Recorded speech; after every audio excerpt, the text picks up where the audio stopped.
ঢাকা টাঙ্গাইল মহাসড়কের গাজীপুরের কালিয়াকৈরে হরিণহাটি এলাকায় স্টার্লিং কারখানার সামনে তিতাস লাইনে লিকেজ থেকে ভয়াবহ অগ্নিকাণ্ডের ঘটনা ঘটেছে।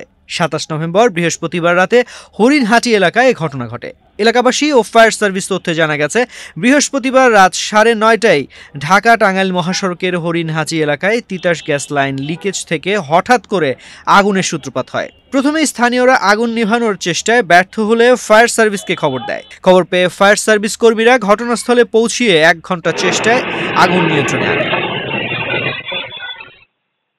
এতে ঢাকা টাঙ্গাইল মহাসড়কে যানবাহন চলাচল, যাত্রী ও পথচারীরা আতঙ্কে রয়েছে। এছাড়া মৌচাক, চন্দ্রা, কালিয়াকৈর সহ বিভিন্ন এলাকায় প্রতিনিয়তই গ্যাস লাইন লিকেজ থেকে এ দুর্ঘটনা ঘটে। কালিয়াকৈর ফায়ার সার্ভিস স্টেশন কর্মকর্তা চৌধুরী ইফতেখার রায়হান জানান, 9:30টার দিকে হঠাৎ করে হরিণহাটি এলাকায় গ্যাস লিকেজ থেকে আগুনের সূত্রপাত হয়। খবর পেয়ে দ্রুত ঘটনাস্থলে পৌঁছিয়ে প্রায় 1 ঘন্টার চেষ্টায় আগুন নিয়ন্ত্রণে আসে।